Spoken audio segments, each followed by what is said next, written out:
Welcome, my slimes, to my YouTube channel. Thanks for being here. Get ready to hear me yap. Let's talk a little bit about myself so you know who I am. I like to be goofy, I like to be fun, and I love PowerPoint. So PowerPoint, I believe, is one of the best methods of presentation, and it's definitely not because it's the only one I know. Definitely not that reason at all. Mm-mm. But I do really enjoy using it, and in some of the videos, you might see some really fun transitions, some goofy ones. I really live for the low quality, just silly, silly presentations. And um, remember, most importantly, I like to yap. So obviously, I'm yapping and I'm talking about things that I want to talk about. I also am really into the biology. Biology means um, yeah, yeah.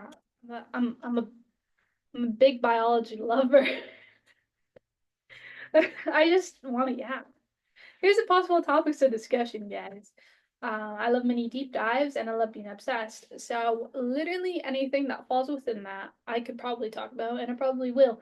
I will refuse to talk about some things, of course, but I will talk about almost anything. And it's literally anything I could be mildly obsessed with. Like recently, I was really into understanding sickle cell anemia, so you might see a sickle cell anemia thing come up. Or I've started playing guitar this fall. I might do something on the guitar. I also played violin for how many years did I play violin? 8 years. So I could do something violin based, like literally anything.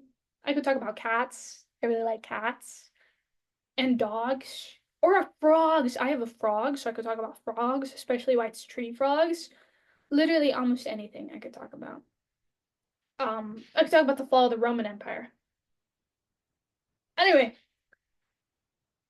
let's talk about the powerhouse of the cell today. That's the topic of conversation. It's the mitochondria. Now, I don't know if it's still being taught that the mitochondria is the powerhouse of the cell. I'm a strong supporter that it is, and it should still be called that because it is the powerhouse. It holds so many processes in the cell. Without the mitochondria, we may as well be dead. Okay? Let's look into it. Here are pictures of mitochondria. It's so beautiful. Look at it. You have schematics. You have microscopy images. I think those are real microscopy images. If I'm wrong, you can blame Google, not me. Okay. The mitochondrion is different from the mitochondria, well, purely grammatically. Mitochondrion is the singular version, mitochondria is the plural. So that's literally it. I'll refer to it as like mitochondrion just because I like that word a little more than mitochondria. But really into the powerhouse of the cell. I love that thing. I think it's a freakazoid, and I want to talk about it. So, what really can be so cool about him? Because I'm just saying words. Words also that make sense, but I mean, you probably, you might not give it, you might not care. So, it's the endosymbiosis theory that kind of brought about the mitochondria. Theoretically, we weren't alive back then, but that's also one of the reasons that new kind of organelles and cells come about. So that's why I like the endosymbiosis theory. The structure is really cool, and its involvement in metabolic processes with energy involved, such as oxidative phosphorylation and the electron transport chain.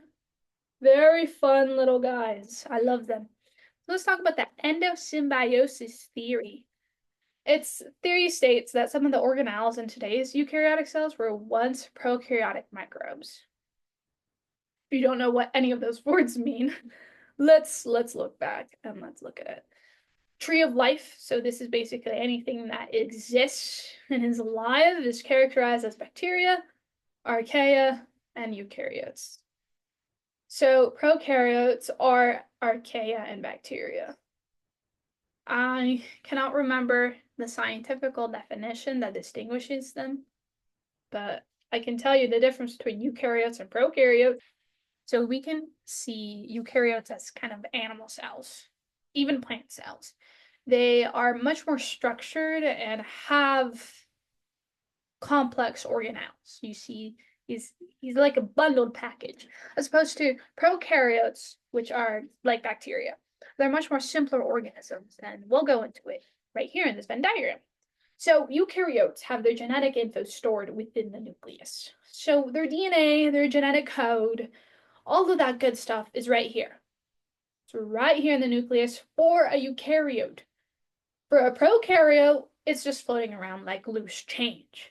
It's in your pocket, but it's not secure per se. It's just free floating inside there. They are all bound by the cell membrane and usually a cell wall. So it'll retain it. It'll keep it there. But, it's still floating around in there. So other little things that make them different. Eukaryotes, it's also fungi, protozoa, and again, plants and animals. And then, like I said, they definitely do have mitochondria. Prokaryotes do not have mitochondria. We'll get into it. And then they are similar in the fact they have that ribosomes, plasma membrane, and a cell wall. They'll generally have a cell wall.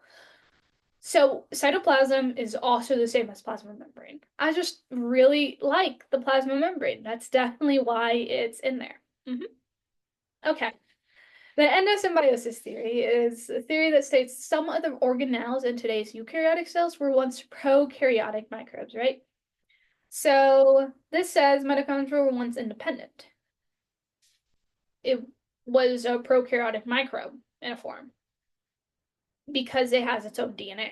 And we notice the DNA from the mitochondria and within the nucleus of a eukaryotic cell, they're unique. And the same goes for the ribosomes. So that, compared with other little details I won't go into, kind of tells us that it was separate. So the theory is that the mitochondria formed when the bacteria capable of aerobic respiration were ingested. Then the cell wall of the mitochondria was lost and it became dependent on the host cell. So there were these two prokaryotic microbes, and they were living symbiotically with one another. But then the mitochondria was hanging out inside of the microbe, of the other microbe, and then its cell wall was lost. And it could no longer live by itself, and it was dependent on the prokaryotic microbe. And that's kind of how we have eukaryotes. And it's what we're noticing happen evolutionary over time with other things. And I won't go into it, but the endosymbiosis theory is pretty well supported by other concepts and other types of cells. So let's look into mitochondrial structure, because look at that thing. That's a freakazoid. That's a freakazoid. Okay? It's got double membrane, outer, inter, and inner. These are important words that they're all very distinct. The inner membrane folds are referred to as cristae. You see they kind of go in. It's folded. Then the interior of the organelle, right here, the little soup, is the matrix. And so we see that's such a freakazoid because there's an outer membrane, inner membrane, and then outer membrane, then an intermembrane space, then an inner membrane, then the matrix. So it's super complex, but it's within each of our should be regular cells because we're eukaryotes. So let's look into the function of why it's nice that he's a freakazoid. Because of metabolism. It's because of the metabolism that it's cool that he's a freakazoid, right? So metabolism is the way that our bodies and many other animals and living things convert a form of sugar into energy. So in this case, we're looking at both glycolysis and fatty acid oxidation. I'm not going to go into that. Just conceptually. Glycolysis uses a sugar and converts it into ATP, right? But there are two steps with this. It's the first step to form pyruvate, and then from pyruvate to ATP. But the pyruvate formed during glycolysis can enter into the mitochondrial matrix and convert itself to acetyl-CoA and enter the citric acid cycle. So there's kind of the metabolism is just a bunch of cycles put in together. So in this case, we're taking the pyruvate from glycolysis into acetyl-CoA, So this is just a pathway we can use within the matrix. And then another pathway is fatty acid oxidation. So we have fatty acids, they are moved into the matrix and also converted to acetyl-CoA. So from two different pathways, we have acetyl-CoA formed. And this acetyl-CoA enters the citric acid cycle to formulate high energy molecules like NADH and FADH2. FADH, I did say that right. It forms these two high energy molecules that then we can use to create even more energy, but energy that we can utilize as a big human host. So that happens within it, and that's really cool because that helps us get an increased amount of energy as opposed to not having it, in which case we'd probably be super lethargic and not have increased stamina. We really need the mitochondria for that increased amounts of ATP that are produced. So looking into that a little more, let's see oxidative phosphorylation. So it starts with the electron transport chain. Remember those NADH and FADH2 high energy molecules? They're brought into play here. Now this again is the mitochondria. So at the bottom of both these figures, you see mitochondrial matrix. Then in the middle, there's inner mitochondrial membranes, and then intermembrane space. So that's again what's important about having such a freakazoid of a structure, because without it, we wouldn't have so many matrices and membranes going on. It'd be more difficult to get this done. So we have those high energy molecules that come in, and then which means the electrons from these high energy molecules pass through the complexes of the electron transport chain. When it passes through 1, 3, and 4, we have protons pushing out into the intermembrane space, which form an electrochemical proton gradient.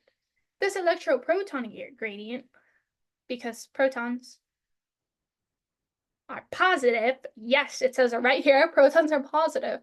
When there's an increased positive in the gradient, it generates this flow down into the matrix, which turns to ATP synthase here, which then generates ATP, because ADP and inorganic phosphate need a push to form ATP, and that push is this energy that comes from the proton gradient when it's at high levels.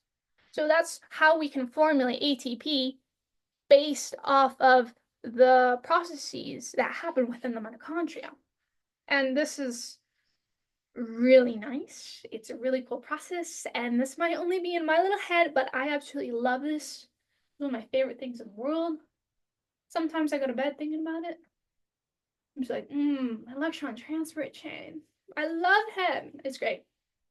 I could go into detail another day, but that might take like an hour if I want to talk about vocabulary and background, because I might have lost you guys with this one.